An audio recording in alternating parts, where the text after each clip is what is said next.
and Garua Kamuya.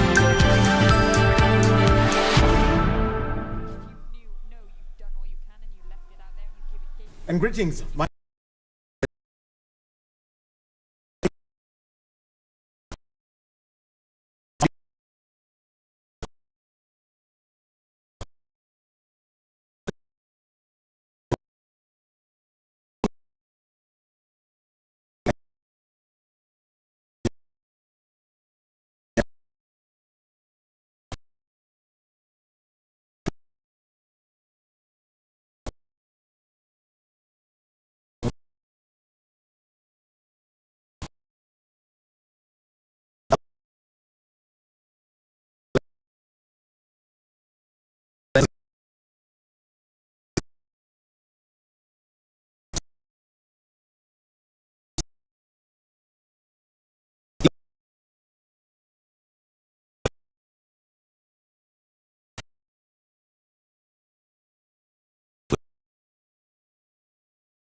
How much can government do to put this in order?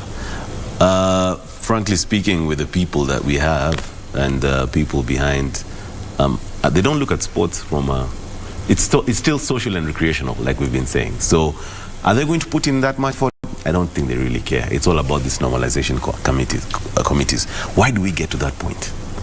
Why do we get to that point? Yeah, why are we there? I mean, for football, for example, this is not the first time it's happening. We didn't learn from the last time it happened. Come on, guys. So it's just a big. To me, it has to be something that the delegates, and the delegates in this case are the various clubs, it has to be a choice that they make. Otherwise, we remain in this nonsense. So, at the end of it all, Cynthia, then let me just come in then. What can government do? Because as the Neo are basically saying, they will make sure that standards are set. How do you crack this whip? Already there is a Sports Act in place that directs how this should be done. So, one, there needs to be will. I don't think we have the will to genuinely.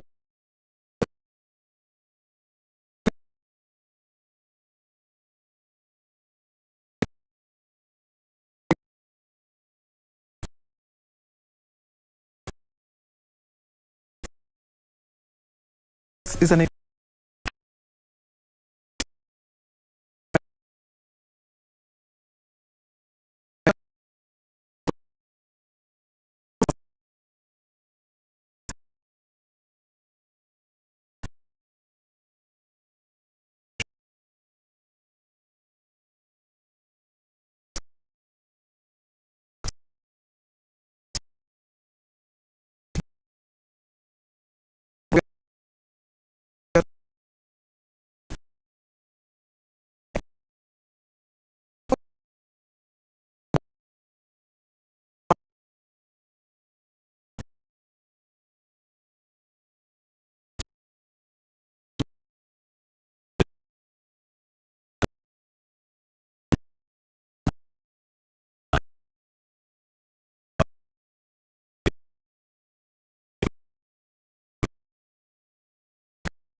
Kenya for a long time has been the school system. The question is then, how is it supported from the manifestos that we have here? And I'm not focusing mainly on the CBC, but there is an existing structure, the Kenya Secondary School Sports Association, the Kenya Primary School Sports Association. How do they get supported? Two things that I think for myself is, number one, we need to make it attractive, and attractive in this sense, from a transition standpoint. It just can't be that once you finish fourth form, then your sport ends there, or there's no career that's coming after that. We have to make it attractive from that sense, so that we have more parents pushing their kids to focus on sport. If we look at every successful sport story in Kenya, there's a story of parents who actually told their kids, it's okay, go in. So, and at the same time, we have many folks who tell their kids, wacha mchezo. You know, as we call it, sports is mchezo. Sports is mchezo. They say wacha mchezo, right? So that narrative needs to change, and how we do it is another discussion altogether. But that narrative needs to change. Second is, and this is infrastructure. I'm not talking about tangible stuff. I'm not saying about stadia and all that. I'm talking about, for example, county athletic directors. Do we have that? I don't think so. Actually, sports is devolved. It is devolved, but my point is... So which means that we are supposed to have 40 sports officers. We do? 47 yes. Across the country. I like what he's saying. Just finish and then I'm going to add on to that. Yeah, but the question is, what we are saying is that we want people driving the technical part of the game into these players from a very junior age, because that is what affects Kenyans and Africans generally. It's that when you come up against the Europeans and the Americans from a technical standpoint, we just don't have it. Because that's in point 2C of the Azimio one, because I want to move on to the Kenya Kwanza one. So Cynthia, improving coaching standards, what's it that government can do to facilitate this? Allow me to talk about what he just said, because it's going to segue into the question you're asking. In Spain, every municipality has a FIFA A standard coach or FIFA C standard coach, and they are connected to the municipalities. So whatever FKF is doing with training coaches, there's a way that it works with government So it's not just FKF training coaches and then these coaches go to their, their clubs and all of that. There's still another angle, another level where they are attached to counties. That I think is what should happen. So he's saying specific. Now we have devolved sports, but county directors are in charge of everything. Or they're in charge of making sure that the primary school things are going on, the high school things are going on, and they're involved in this and that.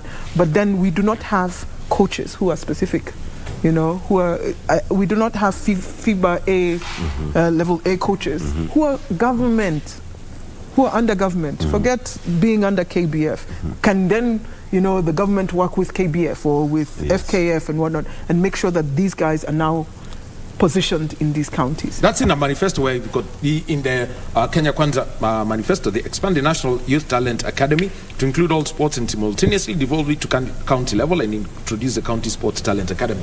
Naru, is it workable? It's workable, but it boils down to what Cynthia said. Do we have the will to do it? Are we saying that the main thing here is not actually an administrative problem, but a culture problem? Culture is huge, but also capacity and capability. Do we have the right people? You can't change what people don't know. You cannot influence. I can't come and influence if I don't know what to do. So you have to have the right people on the ground to be able to deliver this also. All right. So I'm going to give you a minute each and to speak about something, and it's about money. And I want you to talk about tax. There is a provision actually in the Sports Act that an athlete can actually ask for tax waivers. And number two, if you sponsor teams, then you can get tax waivers. In a minute, Ngaro. Actually, it's not even in the Sports Act. It's a provision. It's under the tax laws. Let me start with the one on the athletes. This is across board. It's for every employee. You can be taxed. If I'm working in the UK, I can be taxed in the UK and also taxed here.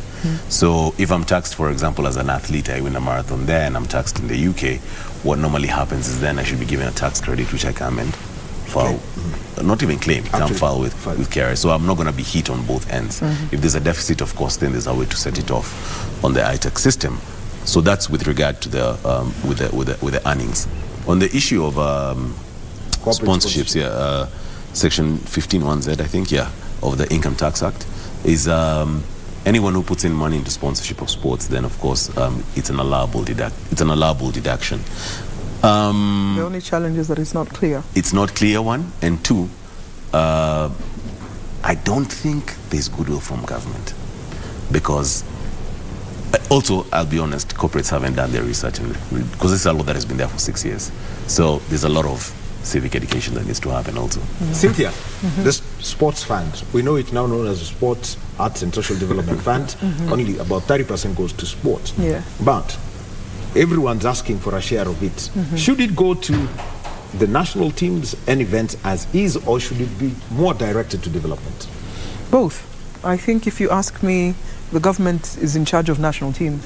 And so, we shouldn't be having the embarrassment that we had the other day. And I know that there's a lot that has gone into the teams. We have to give government credit for that for the last couple of years. Up until I think the last 2-3, about the last month actually is when we had a bit of an issue. But government has really improved in terms of just being able to support the national teams. Development is a big issue. So, and development is coaching. You have the Kenya Academy of Sports. We need to put money in that. We have, training of trainers and all of that. So I think it's up to government, yes, to say that within the framework that is available, or improving the framework that is available, how then do they invest in capacity and capability? The UK has done a really good job. I know we're out of time, but I think we can go on and on this. Well, actually, you've had it. I think the biggest problem with us when it comes to sport is a culture problem. And it is very difficult to, in simple terms, legislate against bad manners. Because when there is good corporate governance, everyone wants to break it. But, so all the people who are there, whatever they are talking about, ideas that should have been put forward to these political parties. Sport is serious business. It has to be moved to that. Michezo sio mchezo, so to speak in Swahili. Thank you very much for being with us on this edition where we're talking about manifestos and sports on Prime Edition. I am Daniel Wahome.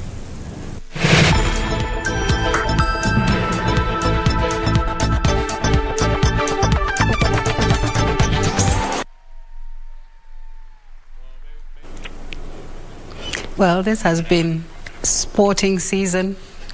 But of course, we have a few other things happening in the background. Yeah, of course, it's very interesting because I just remembered when, actually I wanted to ask it then, but now we can ask it now. Yes. You actually were doing Sundowner in your days Yes. at KBC the first time round, Yes. on your first tour. Yes, that time it was called General Service. And I was on Sundowner, and it ran from 6 o'clock to 7 o'clock in the evening. We played country music. It was actually one of the most popular shows because people enjoyed listening to the music as they were driving back home. So for me to meet the people, you know, Sundowner in Kitengela, you know, it's just, you know, It was quite good. It's a good and throwback. We also had Fayaz Qureshi also did a show during this Sundowner edition. Yes. Sir Elvis. Yeah, This he was largely plays country Elvis. and old Yes, school music. of course. Sundowner is just country music. You know, nice, slow rhythm and blues. Yes.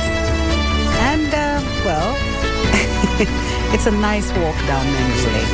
Yes. Yeah, well, of course, I'm Topi Lembila, also wrapping up today. I hope that you have a sporting weekend. Remember the Commonwealth Games in Birmingham. KBC Channel 1 is with you throughout for another week. What else Bamba Sporting Harvest we've got on KBC. So stay tuned. Topi Lembila. I am Catherine Kasavuli. Thank you so much for watching the Legends Edition. This has been KBC Channel 1. Our sign language interpreter has been Caroline Njoroge. Thank you so much for watching. We love you. Keep it here.